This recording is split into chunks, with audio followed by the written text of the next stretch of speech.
മലയാളികളുടെ ഏറ്റവും പ്രിയപ്പെട്ട ലഘുഭക്ഷണങ്ങളിലൊന്നാണ് പരിപ്പുവട. ഈ പരിപ്പുവടയിൽ വ്യത്യസ്തത പരീക്ഷിക്കുകയാണ് കോഴിക്കോട് സ്വദേശി കൃഷ്ണൻ. കാന്താരി പരിപ്പുവട തേടി നിരവധി പേരാണ് കൃഷ്ണന്റെ കടയിലേക്ക് എത്തുന്നത്. കാണാം അതിന്റെ റിപ്പോർട്ട്.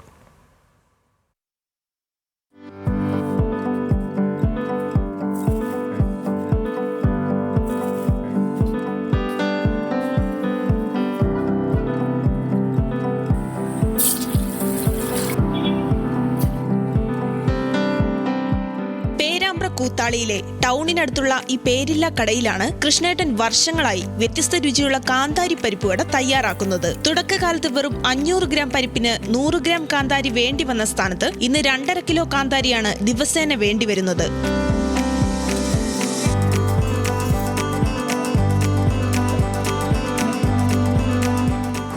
കൊല്ലം കൊണ്ട് ഞാൻ ചീരമുളക് തന്നെ നാടൻ ചീരമുളകാണ് ഉപയോഗിക്കൽ.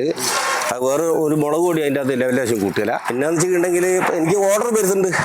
ചില ഫംഗ്ഷനൊക്കെ എനിക്കൊരു 100-200 വട വേണം എന്ന് പറഞ്ഞാൽ തലേന്ന് പറഞ്ഞു കഴിഞ്ഞാൽ ഞാൻ അതിൻ്റെ രൂപത്തിൽ ചെയ്ത് കൊടുക്കുകയും ചെയ്യലുണ്ട്. ഉള്ളൂ ഇതെന്ന് വെച്ചിട്ടുണ്ടെങ്കിൽ നമ്മൾ ചൂടോടിക്കാൻ കൊടുക്കുന്നുണ്ട് ആൾക്കാർക്ക് ഒരു സന്തോഷമാണ്. എത്ര രൂപ മുളകിന് വർദ്ധിച്ചാലും 10 രൂപയ്ക്ക് തന്നെയാണ് കൃഷ്ണേട്ടൻ പരിപ്പുവട കൊടുക്കുന്നത്.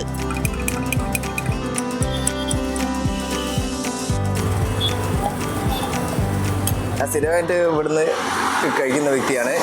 ഈ റോട്ടിൽ എവിടെ വർക്ക് ഉണ്ടെങ്കിലും ഇവിടെ വന്നിട്ട് വൈകിട്ട് ഒരു ചായ കുടിച്ച് പരിപ്പുവടയും നല്ല എരിവാണ്. ഇവിടുത്തെ പരിപ്പുവട അടിപൊളിയാണ്. നല്ല എരിവല്ലായിട്ട് അടിപൊളി സാധനമാണ്. ഞാൻ ഇവിടുന്ന് പേരാമ്പ്രയ്ക്ക് പോകുമ്പോൾ അത് ഞാൻ ഇവിടുന്നാണ് കഴിക്കൽ.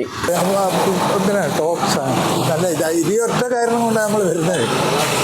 അല്ല മറ്റേതെല്ലാം തന്നെ ഓക്കെ. ഇതാണ് സ്പെഷ്യൽ അട്രാക്ഷൻ.